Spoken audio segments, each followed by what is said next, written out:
Keith, is Craig Bellamy. Has come Thought out. you might. He's come out after our chat last night. In fact, should we hear what Bellamy had to say for himself rather than me butchering it? Let's see what he says. To be like, I can understand the links because I played there. I'm coaching, so I definitely understand the links. But to me, I love what I'm doing at this present moment. I have to be honest. I'm completely focused on what's to come. It's going to be a playoff in March. We know that. And to me, that's all I'm focused on. And I know it's a little bit cliche, but it's the honest truth. I enjoy speaking to yous. I enjoy this, honestly. I couldn't want for anything more than what I have at this present moment. And that's where it lies with me. It doesn't, anything else is just not, it's not on my radar. And it won't be on my radar. I'm like a real proud Welshman. I don't believe anyone's as proud of being Welsh as me, and I feel we all feel the same. You know, we all have that. This has made it even more. It really has. You know, like last week, where were we? Bangor, Pontiac Theatre. Yeah, like we like a roadshow. Yeah. And I fall in love with the country even more and more and more. So I'm grateful for what I have at this moment. Craig Bellamy there, Keith. I know he is kind of pouring cold water on the suggestion, but kind of stop short of saying, No, I don't think so. I don't think so. I don't think you can over egg it just in the way that he did there emotionally, in terms of, I'm such a proud Welshman and I'll fall in love. You can't come out and say that and then take the Celtic job. So look, what do we know? Factually, what do we know? I can say quite categorically that that Bellamy's name featured high on the original list of potential candidates which have been drawn up, or targets which have been drawn up by Paul Tisdale at Celtic.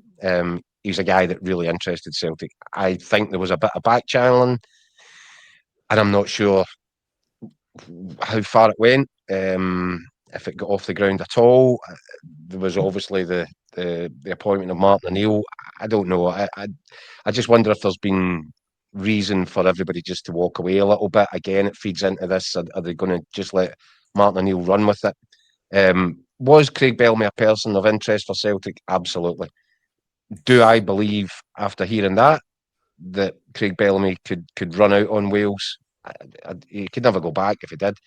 Now, is he now looking at it going, will they give it to Martin O'Neill? Was that his dream scenario?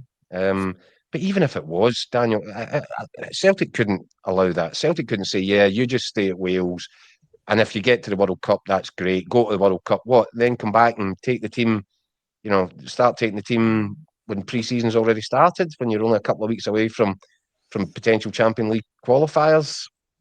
No, I just, that today put the tin lid in it. And it's interesting because you sometimes with these things you think it's maybe been said for a reason. I think there was an initial interest on both sides, but I think you can draw the line under it after that. I can't see how it could go any other way. Certainly Celtic can't afford to wait for an indefinite length of time, and I don't think that, having said what he said as passionately as he just said it, I think he would lose all credibility if he now jumped onto a different course. I think he's just staying at Wales now, and Celtic will have to go somewhere else for the long-term solution. Speaking of Celtic, as you can see on your screen, we're joined now by Record Sports' Craig Swan. Swanee, how's it going? Hi, gents. How are you? Okay. Thank you so much for joining us all the way from Denmark. You're looking better than you did last night, Swanee. I don't know if you saw the video that we got, but the pair of you looked like a pair of Donald Trumps. The trumpettes. Oh, I heard about very orange. That. What should I be saying? Huh? Jesus burying the wee donkey or something? Is that what I'm supposed to be saying? I heard. Don't worry, I'll get my spies back to Scotland. That's right. Yeah. For the record, I don't know what happened to that. When we recorded it, Swanee, it was perfect. Yeah. I would take up with that tricky producer Henrik. But I anyway, know, but it doesn't take away from Swanee's Ted Hastings impersonation. Very good, I thought. we were just talking about Craig Bellamy there. Swanee, obviously you're out there for the Celtic game tomorrow night. He seems to have distanced himself really from the Celtic managers chat. Yeah. Was he someone that you thought might have been a good fit? Yeah, I like the idea of it. I like the thought of him. I think we spoke about it on the Celtic podcast, Daniel, that, he was a guy who was quite fascinating.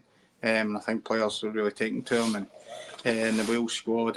And he seemed to have a really, listening to him talk about football, and one of the things I saw him do recently just sounded like a really intriguing guy, But I think, as you lads have alluded to, that one's not going to happen. So it would have been nice. He would have been an interesting guy, but I could cross that one off the list. Cross that one off the list, Swanee, but it kind of feeds into this narrative of Martin O'Neill might be hanging around for a little bit longer than everybody thought. Martin O'Neill will be hanging about, possibly including Martin O'Neill.